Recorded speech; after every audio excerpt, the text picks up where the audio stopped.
आपके पास 5 लाख रुपए है तो आपको शिक्षक बना दिया जाएगा, और आपके पास पैसा नहीं है तो आपको 4th क्लास में नौकरी दी जाएगी, 6वें कर्मचारी बनाया जाएगा। बिना पैसे के कोई काम नहीं होता। उसकी पदोन्नति करके वहाँ मृत कास्ट को भेज दिया गया, उससे 5 लाख रुपए ले लिए गए। बिना पैसे के कोई काम नहीं सुनता। तो मेरी बात कोई सुन ले भाई साहब, फांसी दे दे, सजा दे दे और मरने को तैयार हूँ। इतना भ्रष्टाचार है, कोई सुनने को तैयार नहीं है। और डॉक्यूमेंट्री दूंगा मैं आपको। सरकार में भ्रष्टाचार है, बिल्कुल पूरा भ्रष्टाचार है, कोई सुनने को तैयार नहीं है कोई बात को। अरे मैं माननीय मुख्यमंत्री योगी आदित्यनाथ के यहाँ गया हूँ, मैं गया हूँ, मैंने ज्ञापन दिए हैं। सिस्टम खराब है ना। ये माध्यमिक शिक्षकेतर संघ के माध्यम से ज्ञापन प्राप्त हुआ है। इसमें जो बिंदु उनके द्वारा उल्लिखित किए गए हैं उसके बारे में जांच करवाकर विधिक कार्रवाई की जाएगी। जो भी समस्याएं हैं अगर ऑफिस से है तो उसका निराकरण जरूर करवाएंगे। ठीक है, ये आश्वासन देते हैं हम। अब सर आ जाएंगे तो हम आपकी बात रखेंगे। ठीक है, वार्ता लगवा दीजिए सर। एक वार्ता भी लग ठीक जाए। है, वार्ता लगवानी है। ठीक है, सर आएंगे तो बात कर देंगे। महीने ठीक की है, वार्ता लग जाए। जैसा कि सर इतने लंबे समय से इनकी मांग है, आज तक निस्तारण नहीं हो पाया, क्या कहेंगे?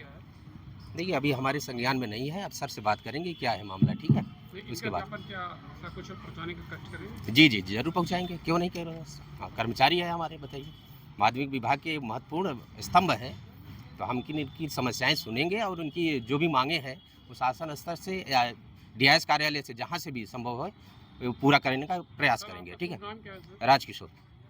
हाँ सर, क्या नाम है आपका? देवेंद्र कुमार सारस्वत। किस संबंध में यहाँ पे आप सब लोग एकत्रित हुए हैं? आज प्रांतीय नेतृत्व के आह्वान पर उत्तर प्रदेश माध्यमिक शिक्षक संघ का प्रदेश के हर जिला विद्यालय निरीक्षक कार्यालय पर शासन स्तर पर अपनी लंबित मांगों, कर्मचारियों की जो मांगे हैं जिन पे हमारी सहमति सरकार के प्रतिनिधियों के साथ बनी है जी, वो 5-7 मांगे ऐसी हैं। राज्य कर्मचारियों को कैशलेस शिक्षा की सुविधा है, हमारे लिए नहीं दी है। इस तरह की कई मांगे हमारी ऐसी हैं जिन पर सहमति बनने के बाद भी शासनादेश जारी नहीं हुए हैं। वो सरकार के यहाँ चल रहा है, वार्ता भी चल रही है। सारी पीड़ा हमारे शिक्षार्थियों जो एडिड विद्यालय हैं, हमारे जनपद में 94 एडिड विद्यालय हैं, उन विद्यालय में जो साथी हमारे, उनकी सेवा संबंधी समस्याएं, कोई हमारी साथी स्वर्गवास हो जाता है तो मृतकास्त्र नियमावली में व्यवस्था है, उसको पद के अनुरूप उसकी नियुक्ति, उसका सेवायोजन उसी विद्यालय में किया जाएगा। पर इस कार्यालय द्वारा भ्रष्टाचार के चलते बिना पैसे के कोई काम नहीं होता।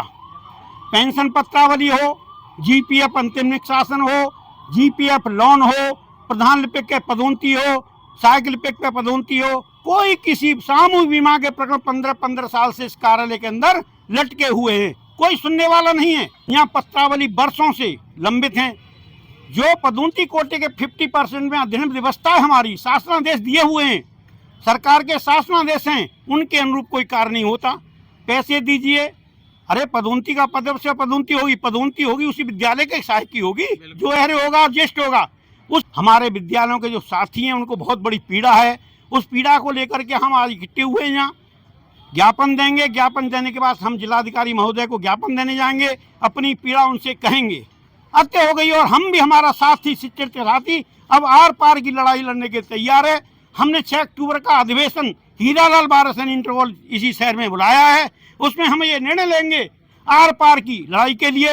ये रोज रोज की नाटकबाजी नहीं चलेगी। कब से मांग कर रहे हैं आप? अरे वर्षों हो गई, हमको 5 साल हो गई, कोई सुनने को तैयार नहीं। अनेक ज्ञापन दे दिए। अब तक किन किन लोगों को आपने ज्ञापन? हमने सबको, उत्तर प्रदेश सरकार को दिया, मुख्यमंत्री को दिया है, डायरेक्टर को दिया, जेडी साहब को दिया, डीएम साहब तक ये कहते हैं आज हम मिलेंगे, आज ज्ञापन देकर कहेंगे अपनी पीड़ा को क्या किया जाए, कैसे समस्या हल हो हमारी। भाई कोई सुनने को तैयार नहीं। पहले आपने डीएम साहब को ज्ञापन दिया था? डीएम साहब को दिया, उन्होंने हर बार हमने ज्ञापन दिया, वो इनको ही लिख देते हैं जी।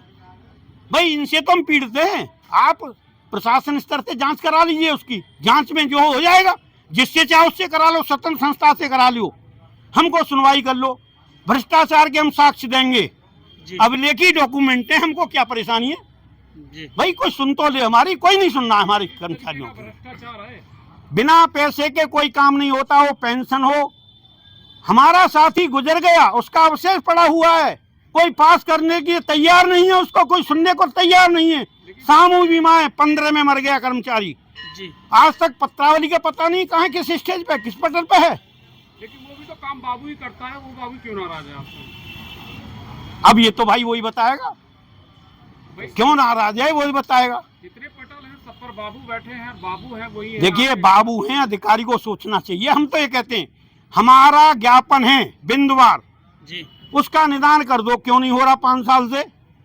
ज्ञापन देते देते परेशान आप कर दिए। ये यूं नहीं होता, इसमें ये शासन से साढ़े आ रहा है, इसमें ये व्यवस्था है। व्यवस्था क्या है? पैसा दे तो कोई व्यवस्था नहीं है, आज दे दो उसको बना दिया जाएगा बाबू। सरकार तो कह रही है कि सरकार के बारे में तो चर्चा ये है, देखिए- ईमानदार सरकार है, क्या बात? बिल्कुल सरकार की हम भी सुनते हैं, रोज पेपरों में सुनने में। बता एक बात है जिसकी मैं शिकायत कर रहा हूँ, जहाँ पीड़ा है, जो ज्ञापन पे कार्रवाई नहीं कर रहा है, उसकी बात कह रहा हूँ सरकार से। सरकार उसी को भेज रही। न्याय मिल जाएगा क्या? मुझे नहीं मिलेगा। जैसा कि आप इतने लंबे समय से यहाँ पर अपनी मांग को मांग रहे हैं, यदि आपकी मांग नहीं मानी जाती तो क्या अगला कदम करें? अब अगला कदम ये 6 अक्टूबर को हमने शहर के विद्यालय हीरालाल बारसनी में एक अधिवेशन बुलाया है, खुला। जी, पूरे जनपद के कर्मचारी इतवार का दिन है, वहाँ इकट्ठे होंगे, ये निर्णय लेंगे हम हमको क्या करना चाहिए। हम तो त्रस्त आ गए इस तंत्र से। आप पूर्व जिलाध्यक्ष रहे हैं। हाँ, पूरे 22 साल जिलाध्यक्ष अब रहा हूँ। क्या इस समय क्या पद है आप पर? मेरे पास मैं प्रदेश का संरक्षक हूँ, विधिक सलाहकार हूँ प्रदेश में। विधिक सलाहकार हैं। क्या ये जो आपका जो धरना प्रदर्शन चल रहा है, क्या पूर्व घोषित कार्यक्रम पूरे प्रदेश में? हाँ बिल्कुल, पूरे प्रदेश में। प्रदेश का नेतृत्व प्रदेश के नेतृत्व में ही हो रहा है, हर जनपद में हो रहा है आज के दिन। हमको भी दिशा निर्देश है, मेरा कई और जनपदों में लगा हुआ था, बशर्ते यहाँ व्यवस्था नहीं थी तो अध्यक्षता मुझे ही आज यहाँ करनी पड़ी इसकी। जितने लोग यहाँ एकत्रित हुए हैं सभी बाबू लोग हैं। बाबू और कर्मचारी, नॉन टीचिंग स्टाफ है, नॉन टीचिंग स्टाफ। इन्हीं की पीड़ा है, इनकी समस्या है। क्या टीचिंग भी कोई बाधक बन रहे हैं आप? नहीं, टीचिंग हमारे यहाँ कोई बाधक नहीं, ना उनका हमारे पास कोई प्रकरण है, ना हमारा संगठन का कोई इस तरह का वो तो ज्ञापन किसके नाम दे रहे हैं आज? मुख्यमंत्री को ठीक। सौंपे। मेरा साहब से इतना ही आग्रह है, इस बिंदुवार ज्ञापन पे समय रहते शीघ्र ही इसका निदान हो जाए, जैसा भी हो, जो उचित लगे। पोस्ट पर है तो तैयार नहीं है, तो मैं मान्य से सूक्ष्म में ये कहूंगा, जो आपको ज्ञापन है आज पेश कर रहे हैं, इसका अध्ययन करते हुए बिंदुवार है इसका निस्तारण करा दें, जो उचित हो, जैसा आपको लगता हो। आपके कार्यालय पटेल साहबों को लगता है क्या टमाटर? ये सर हमारा उत्तर प्रदेश माध्यमिक शिक्षण संघ का वो है। ये जनपद में एडेड माध्यमिक विद्यालय 94 हैं। 94 विद्यालय जो एडेड हैं गवर्नमेंट से, उनमें जो नॉन टीचिंग स्टाफ होता है, इसमें बाबू और शिक्षित कर्मचारी आते हैं। इनकी कुछ ज्वलंत समस्याएं सर, जैसे सामूहिक बीमा, रिटायरमेंट के बाद या मृत्यु के बाद सामूहिक बीमा का पेमेंट होता है। 15 साल हो गई प्रकरण को पेमेंट नहीं हो रहा। अवशेष निदेशालय पे पड़े हुए हैं। शासन की नीति है, स्पष्ट है, 4 लाख तक के मंडल से होंगे। जब 4 लाख से मंडल से होंगे, क्यों भैया निदेशालय में फाइल पड़ी है, कोई लाने वाला तैयार नहीं है। प्रधान लिपिक के पदों पर पदोन्नति पत्रावली कार्यालय में पड़ी हुई है।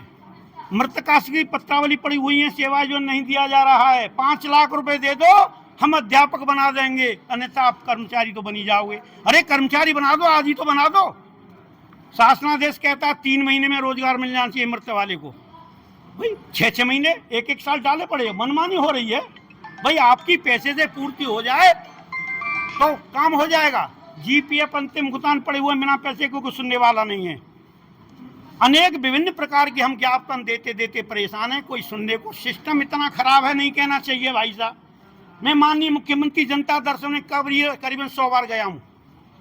100 बार ज्ञापन मैंने लगाए हैं, बड़ी पीड़ा होती है।